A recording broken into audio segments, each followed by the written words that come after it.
आज आपण गणपतीविषयी थोडीशी अनोखी माहिती पाहणार आहोत, जी माहिती जनसामान्यांमध्ये प्रचलित नाही.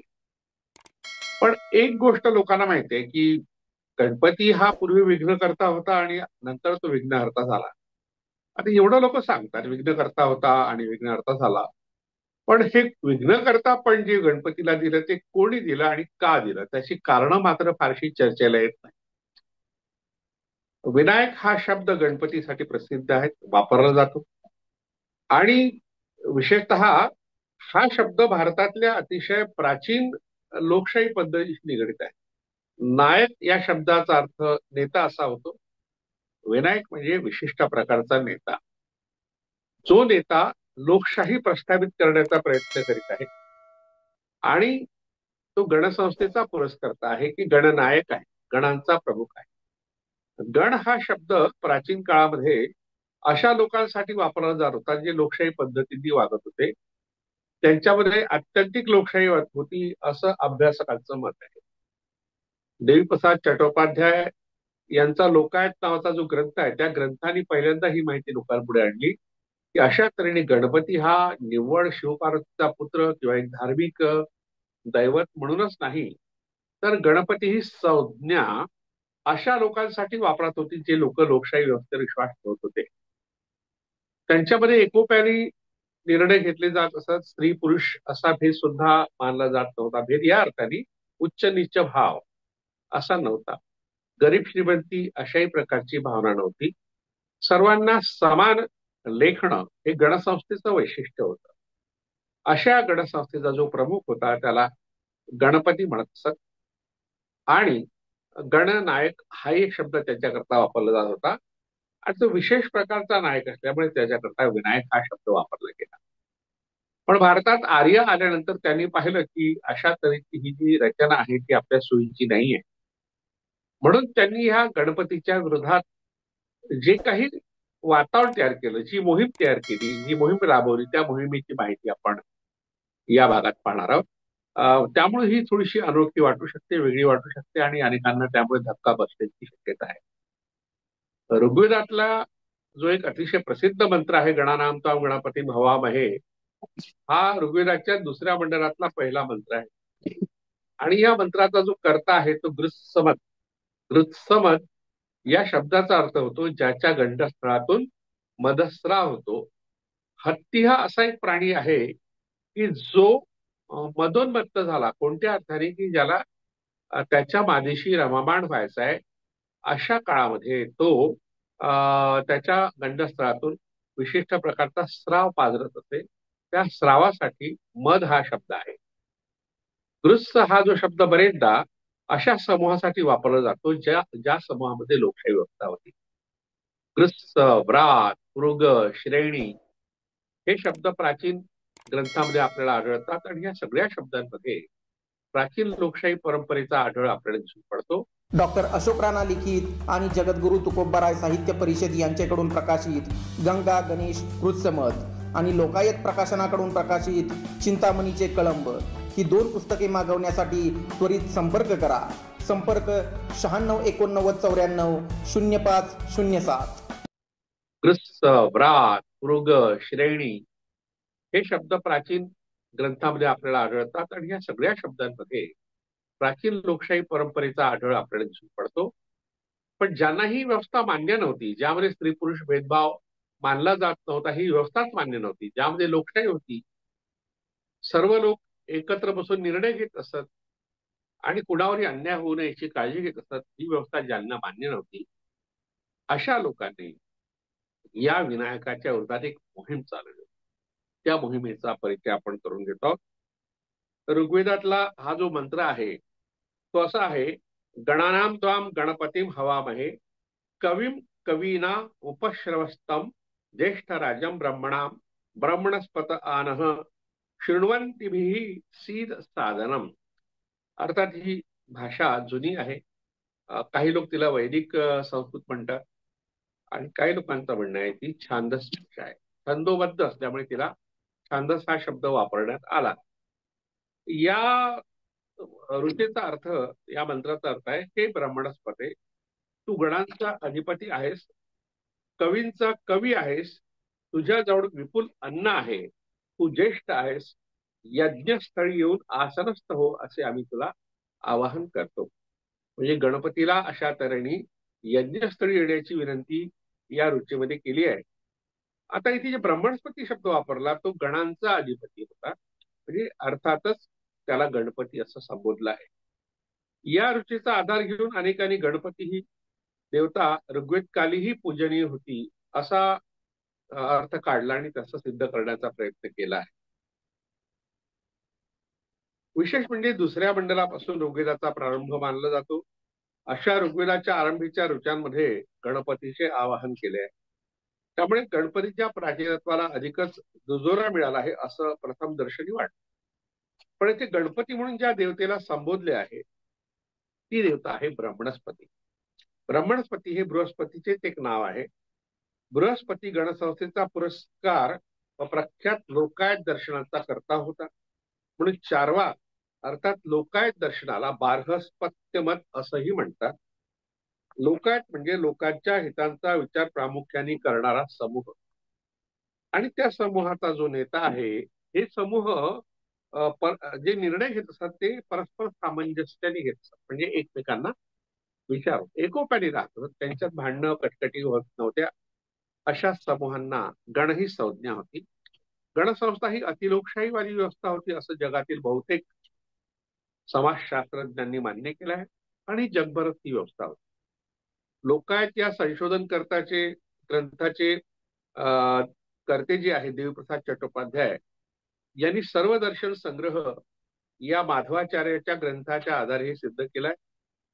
त्याचप्रमाणे देवीप्रसाद चट्टोपाध्याय यांच्या लोकायत या ग्रंथावर आधारित लोकायत या आपल्या ग्रंथामध्येही डॉक्टर सरा गाडगीळ यांनी यावर अधिक प्रकाश टाकलाय.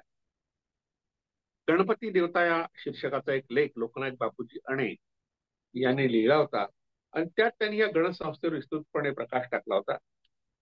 दामोदर धर्मान कोसंबी हे फार मोठे विद्वान संशोधक, प्रामुख्याने ते भौतिक शास्त्रज्ञ होते, नाणक शास्त्रज्ञ होते, गणित शास्त्रज्ञ होते, पण पुरातत्व शास्त्रातील त्यांचा फार मोठा अधिकार होता.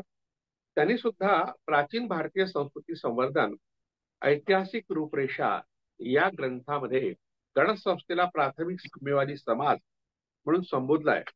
अशा या गणांनाच व्रात, संघ, पुग इत्यादी संज्ञा होत्या.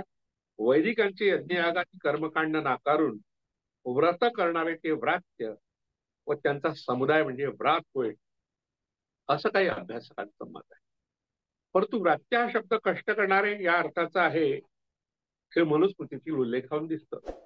अशा समाजाला वैदिकांनी संस्कारापासून ढळलेले सावित्री पतित, म्हणजे ज्यांना गायत्री मंत्राचा अधिकार नाही किंवा जे गायत्री मंत्र म्हणत नाही त्यांना सावित्री पतित हा शब्द आहे, या शब्दाने संबोधलाय.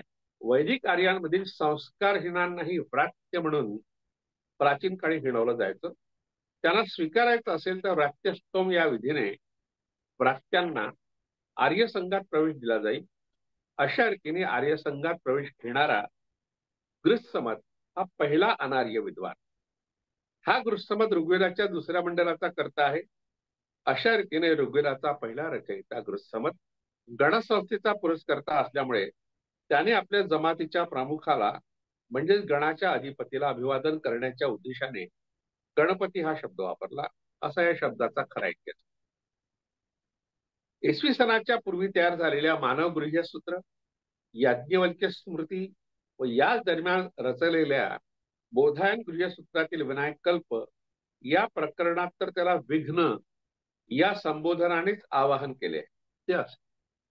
विघ्न विघ्नेश्वरागच्छ विघ्ने देव नमस्कृत अविघ्नाय भवान सम्यक सदास्माकं भव प्रभो. याचा अर्थ आहे हे विघ्नेश्वरा. इथे विनायकाला किंवा गणपतीला विघ्न या नावाने संबोधलं, आणि त्याला विघ्नाचा ईश्वर म्हणजे मालक, सर्वोच्च स्थान ज्यांनी विघ्न निर्माण करण्यात प्राप्त झाला केलेला आहे. विघ्न म्हणून तुला मी नमस्कार केला आहे. हे प्रभू तू ये आणि आमचे सर्व विघ्ने नाहीशी कर. म्हणजे अशाच तऱ्हेने हा विघ्न निर्माण करणारा असल्यामुळे विघ्न नाहीशी करण्याची जबाबदारी सुद्धा त्याच्यावर आहे. साक्षात विघ्नस्वरूप अशा विनायकाला आवाहन केल्यानंतर इथे त्याच्या नावाने आहुती देताना त्याला विघ्न, विनायक, वीर, शूर, उग्र, भीम, हस्तिमुख आणि विघ्न पार्षद या नावांनी संबोधलाय. बोधायन गृह्य सूत्रात एकाच विनायकाला उद्देशून प्रार्थना केली आहे. मानव गृह्य सूत्रातील षष्ठी कल्पानंतर विनायक शांती कर्म अथवा भूतोत्पत्ती शांती कर्म सांगितलं आहे. त्यात अथातो विनायकान व्याख्यास्याम अशी सुरुवात करून शालकटांकट, कुष्मांड राजपुत्र, गुस्मित आणि देव यजन अशा 4 विनायकांचं वर्णन, विनायकांचे 4 प्रकार सांगितले आहे.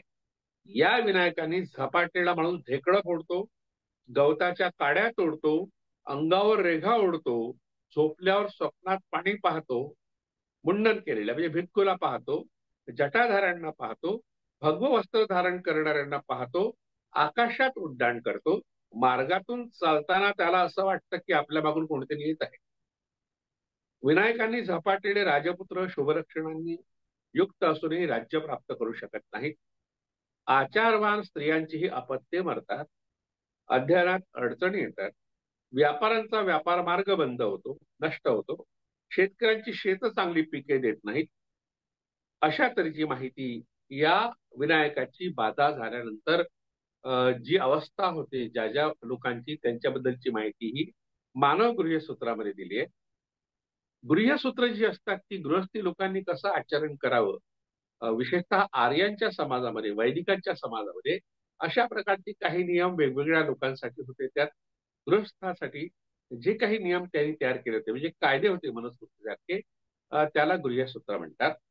बोधायन गृह्यसूत्र नावाचं आणखी एक गृह्यसूत्र आहे. त्याच्यामध्ये आणि याज्ञवल्क्य स्मृतीमध्येही गणपतीची निंदा केली आहे. ज्या गणपतीचं स्तवनाद मोठ्या प्रमाणात केलं जातं, गणेशोत्सवासारखा उत्सव महाराष्ट्रात साजरा होतो, त्या गणपतीला अशा तऱ्हेने विघ्न म्हटलंय, विघ्नेश्वर म्हटलंय आणि पुढल्या काळात केव्हा तरी विघ्न विनाशक म्हटलंय. आता याज्ञवल्क्य स्मृतीने कशा प्रकारे गणपतीची निंदा केली. आता निंदा का केली? कारण तो लोकशाही संस्थेचा पुरस्कर्ता होता म्हणून. मानव गृह्यसूत्रातील विनायक बाजेसारखंच वर्णन याज्ञवल्क्य स्मृतीतील गणपती कल्पात आहे. यात बित, संमित, शालकटंकट, कुष्मांड आणि राजपुत्र रुद्र आणि विघ्नहर्त्या विनायकाची 5 नावं असल्याची म्हटलंय. रुद्राचंही हे नाव आहे आणि विनायकाचंही नाव आहे. विनायक कर्मविघ्न सिद्ध्यर्थम विनियोजित गणानाम अधिपत्येच रुद्रेण ब्रह्मणा तथा याज्ञवल्क्य स्मृतीच्या पहिल्या अध्यायात 271 हा श्लोक आहे. ऋचा आहे, श्लोकच म्हणता येईल याला. ऋचा ही ऋग्वेदात असते, ते इतर वेदात असते. इथे श्लोक आहे. इथे काय म्हटलंय?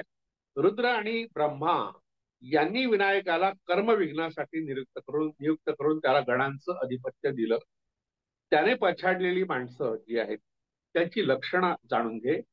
विनायकाने पछाडलेला माणूस स्वप्नात असे पाहतो की आपण पाण्यातून वाहत आहोत. त्याला स्वप्नात मुंडन केलेल्या आणि काशाय वस्त्रधारी व्यक्ती दिसतात, म्हणजे जैन किंवा बौद्ध, जैन मुनी किंवा बौद्ध भिक्खू दिसतात. जैनांबद्दल आणि बौद्धांबद्दल तिरस्कार निर्माण करण्याकरता अशा प्रकारची माहिती ही याज्ञवल्क्य स्मृतीमध्ये आली आहे. आपण कच्चे मांस खाणाऱ्या प्राण्यांवर बसलो आहोत, जे कच्चं मांस खाते त्याच्यावर आपण बसलो आहोत असं स्वप्नात दिसतं. आपल्या अवतीभोवती गाढव, उंट आहेत आणि आपण रस्त्याने जात असून आपल्या मागून कोणतरी परकीय लोक येत आहेत, शत्रू येत आहेत, असंही दृश्य त्याला स्वप्नात दिसतं.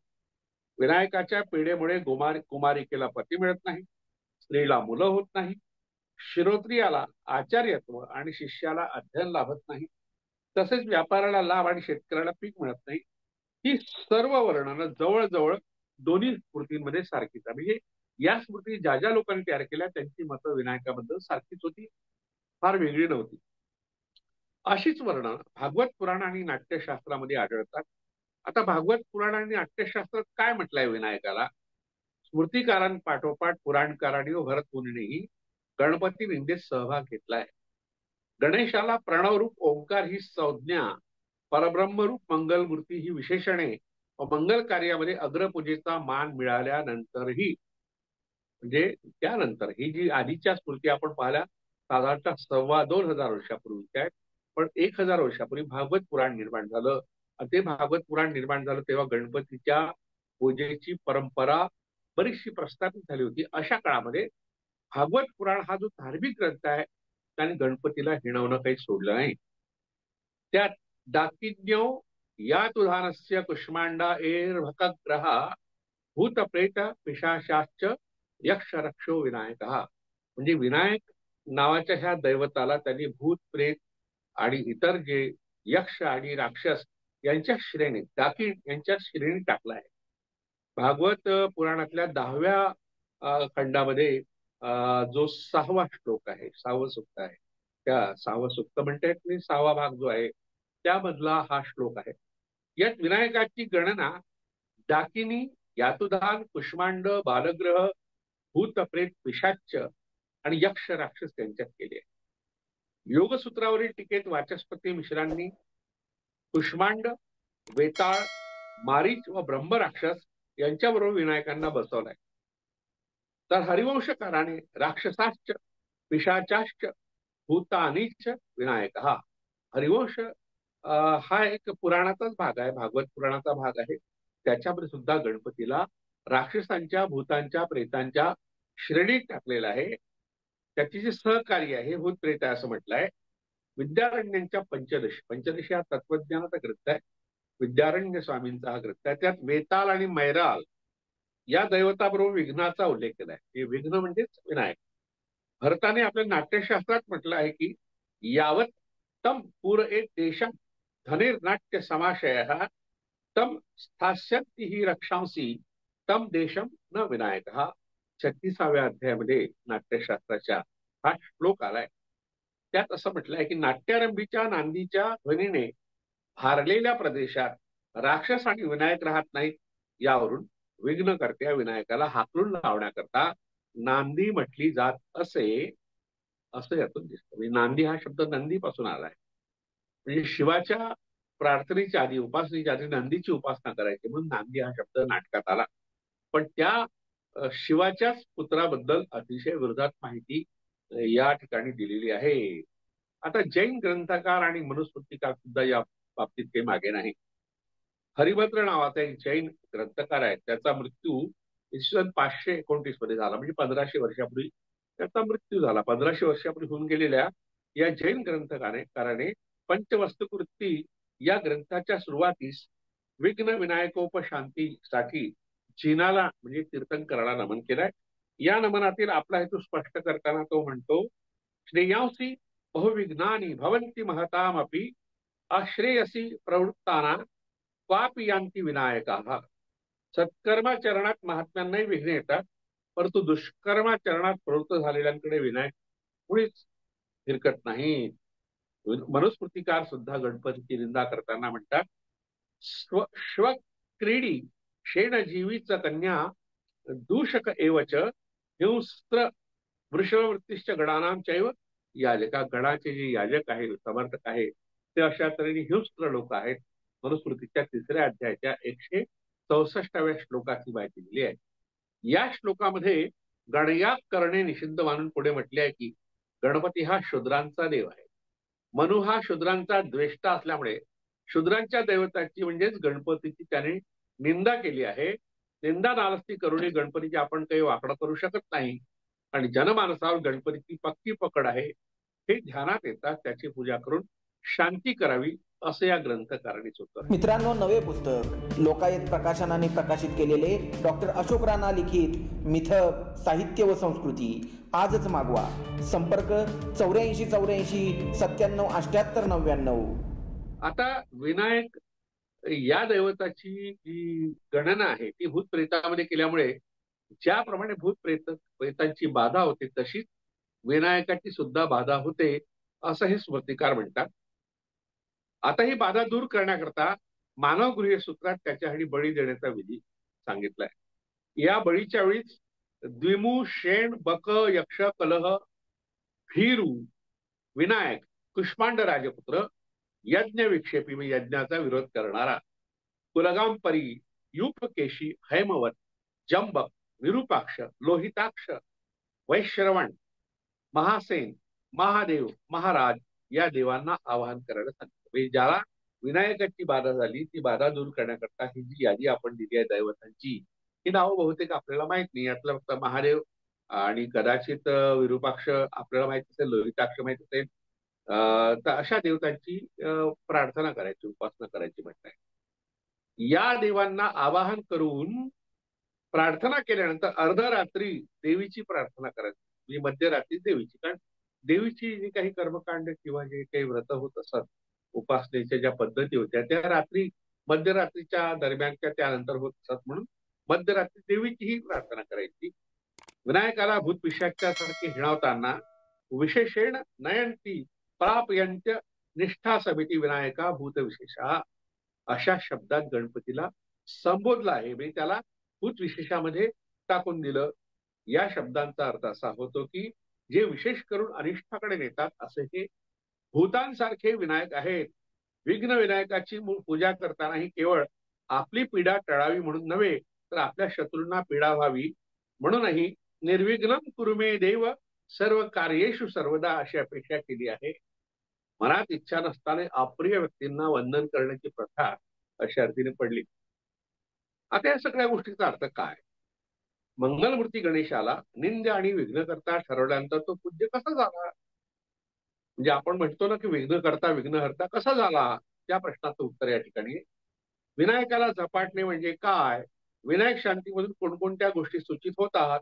विशेष म्हणजे मंगल कार्यारंभी त्या ग्रंथारंभी गणेश वंदन करणाऱ्या हिंदूंच्या धर्मग्रंथांमध्ये विघ्न विनाशक व विघ्नकर्त्या मंगलमूर्ती गणेशाविषयी अनुदार आणि निंदाव्यंजक वर्णने काय यावी असे काही प्रश्न आपल्याला पडतात.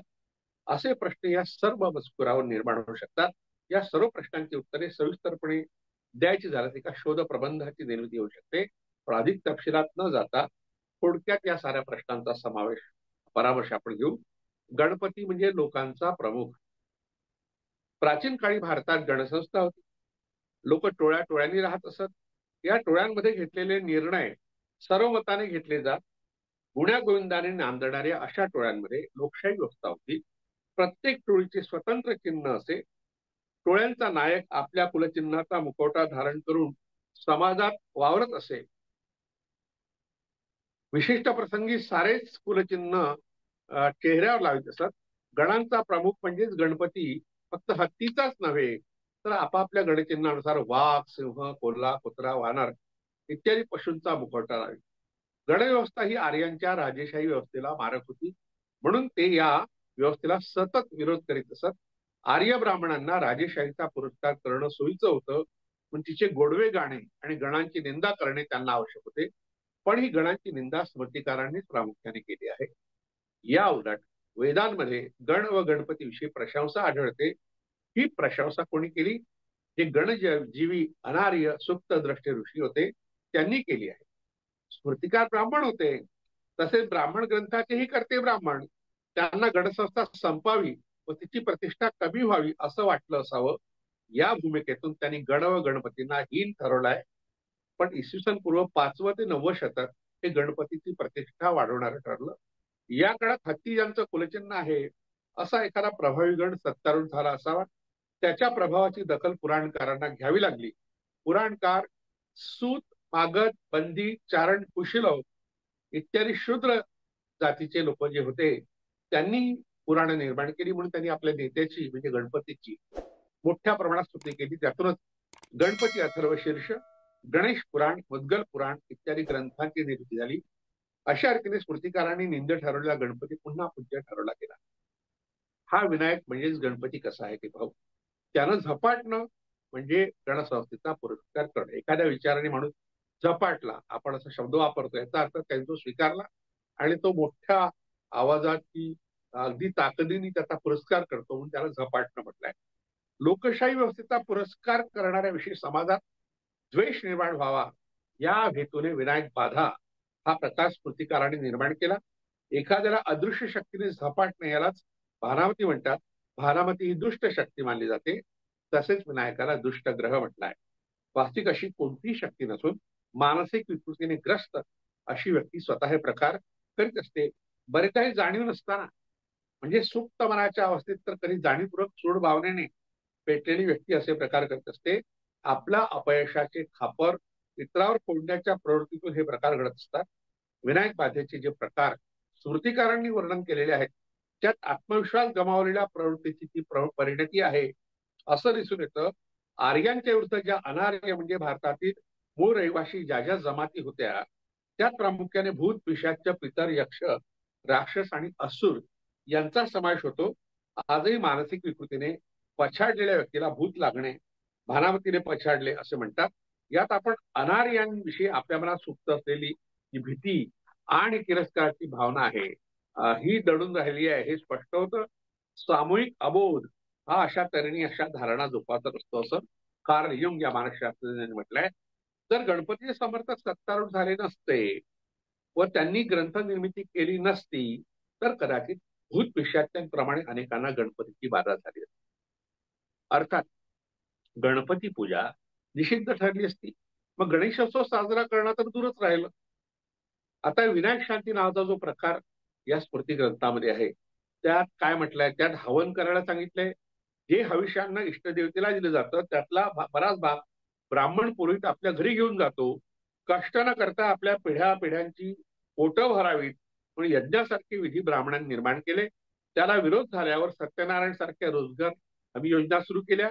तसा हा विनायक शांती प्रकार आहे ज्यात तात्पुरते मानसिक समाधान मिळत असेल पण विनायकाची भीती मात्र कायम राहत असेल. जसे आज भूताच्या बाबतीत आपलं होतं तसं भयगंड हा साऱ्या जन्मभराच्या विकृतींना जन्म देतो तसं भूत पिशाच्याच्या भीतीने असे विकार आपणास होतात.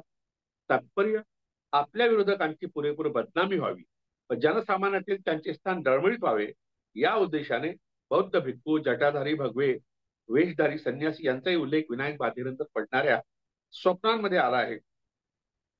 21 सप्टेंबर 1995 ला गणपतीला दूध पाजलं काही लोकांनी, त्यामध्ये सुद्धा गणपतीची बदनामी झाली असं कोणाला वाटलं नाही. सामूहिक अबोधामध्ये साचून राहिलेला तिरस्कार अशा रीतीने व्यक्त व्हावा या मागच्या कोणत्या प्रवृत्ती असाव्यात? अर्थात या प्रश्नाची उत्तरं आपल्याला शोधायची आहे. हा विघ्नहर्ता कसा झाला या प्रश्नाचे उत्तरही संशोधकांनी शोधून काढलंय. गुप्त साम्राज्यामध्ये गणपतीला पूजणाऱ्या लोकांचा प्रभाव वाढला.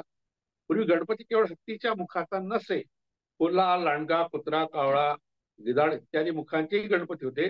कारण की ज्या गणाचं तो गणचिन्ह धारण करते त्याचा मुखवटा त्याला लावला जाईल. गुप्त काळामध्ये गजमुख गणपती अधिक लोकप्रिय झाला. त्याविषयी डॉक्टर गाडगीळ, सरा गाडगीळ म्हणतात, 5व्या शतकात म्हणजे गुप्त काळाच्या सुमारास विघ्नकर्त्या गणपतीचं रूपांतर विघ्नहर्त्या सिद्धिदात्या देवामध्ये झालं. यापूर्वीच्या वाङ्मयात गणपतीचा तसा उल्लेख आढळत नाही. आज आपल्याला परिचित असलेल्या गणपतीचं मुख हत्तीच आहे, त्याचं वाहन हे मूषक आहे. हा गजमुख गणपती 5व्या शतकाच्या दरम्यान उदयाला आला. गुप्त काळात सर्व पुराण ग्रंथांना नवा उजाळा मिळाला. त्यामधून या नव्या गणपतीची स्तुती आढळते. बोधायनाच्या धर्मसूत्रात हस्तिमुख, वक्रदंत, एकदंत, लंबोदर हे गणपतीचे उत्तरकालीन विशेष आढळतात. पण हा भाग प्रक्षिप्त आहे हे महामहोपाध्याय पावा काणे यांनी दाखवून दिलाय. मनु याज्ञवल्क्य गृहसूत्रकारांनी हिंट ठरवलेला गणपती या काळात एकदम वंद्य कसा बनला? गणपतीचं महात्म्य प्रस्थापित करण्याची जणू या काळात ग्रंथकर्त्यांमध्ये स्पर्धा लागली होती. ब्रह्मवैवर्त पुराण, स्कंद पुराण, गणेश पुराण, गणेश उपनिषद, गणेश गीता या ग्रंथांमधून गणेश महात्म्य आढळतं. ब्रह्म्याचं सर्व व्यापकत्व गणपतीच्या ठिकाणी आलं. मग ब्रह्मदेवाची जागा गणपतीने घेतली. गणपती हा परमेश्वराचा अवतार बनला. नारद पुराणातील गणेश स्तोत्रामध्ये सांगितलं आहे की या स्तोत्राच्या 8 प्रती तयार करून 8 ब्राह्मणांना जो वाटेल त्याला तत्काळ सिद्धी प्राप्त होईल. आजही अशा तऱ्हेच्या घोषणा काही लोक करतात, प्रलोभन दाखवतात. महाभारताचा लेखक हा गणपती बनला याच काळामध्ये. वास्तविक त्या महाभारताच्या निर्मितीचा आणि गणपतीच्या काळाचा काही संबंध नाही. गणपतीचं महात्म्य प्रस्थापित करण्याचा असा हा उत्साह कशातून निर्माण झाला असावा? ज्या गणपतीला ब्राह्मण ग्रंथाने विघ्नकर्ता ठरवलं होतं तसंच स्फूर्तिकारांनी त्याच्या बदनामीची मोहीम जवळजवळ 400 वर्ष चालवली. तो शेवटी गुप्त काळात विघ्नहर्ता म्हणून प्रतिष्ठित झाला. त्याविषयी डॉक्टर सरा गाडगीळ म्हणतात, स्मृतिकारांची गणपती निंदा मागे पडून लोकमानसामध्ये हा नवा गणपतीचा अवतार कसा रूढ झाला असावा? या नव्या हस्तिमुख सिद्धिदात्या गणपतीची पुनर्निर्मिती करताना पुराणकारांनी अनेक कथा निर्माण केल्यात. गणपतीला प्रतिष्ठा प्राप्त करून देण्यासाठी पुराणकारांनी ज्या कथा निर्माण केल्या त्या आंतरविसंगतींनी पूर्ण भरलेल्या आहेत. एवढंच नव्हे तर असुर, राक्षस, चार्वाक, लोकायत यांच्याशी असलेल्या गणपतीचा संबंध हा पुराणकारांना मात्र नीटपणे लपवता आला नाही. पार्वतीने आपल्या शरीरावरील लेप आणि मळ यापासून तयार केलेला द्रव पदार्थ मालिनी नावाच्या हस्तिमुख राक्षसीला पिण्यासाठी दिला. तिच्या पोटी जन्मलेला हा गजमुख पुत्र पार्वतीने उचलून आणला, अशी एक कथा आहे.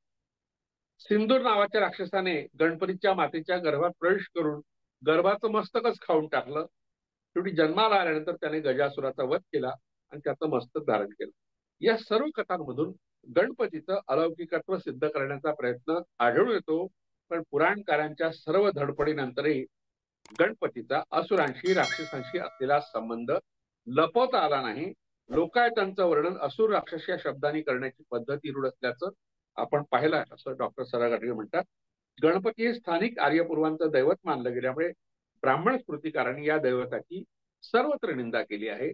अर्थात इतकं करूनही गणपतीच्या गजमुखाचं स्पष्टीकरण कोणालाही करता आलं नाही, असं ते म्हणतात. लोकायत हा त्यांचा ग्रंथ लोकवाङ्मयगृह या मुंबईच्या प्रकाशनाने प्रकाशित केला. त्यात पृष्ठ 53 वर हा मजकूर आहे. गाडगिळांचं हे विवेचन जे आहे ते गणपतीच्या ब्राह्मण ग्रंथांनी केलेल्या निंदेमागील कारण स्पष्ट करण्याला पूरक ठरतं. पण गणपतीच्या स्तुतीसाठी कोणती कारणं घडली, तसंच गजमुख गणपती लोकप्रिय का झाला, तसंच त्याला उंदरावर का बसावं लागलं, हे प्रश्न शिल्लक राहतात. म्हणून त्याची उत्तर आपण पुढल्या भागात घेऊ. या ठिकाणी आपण थांबायला हरकत नाही असं मला वाटतं. धन्यवाद.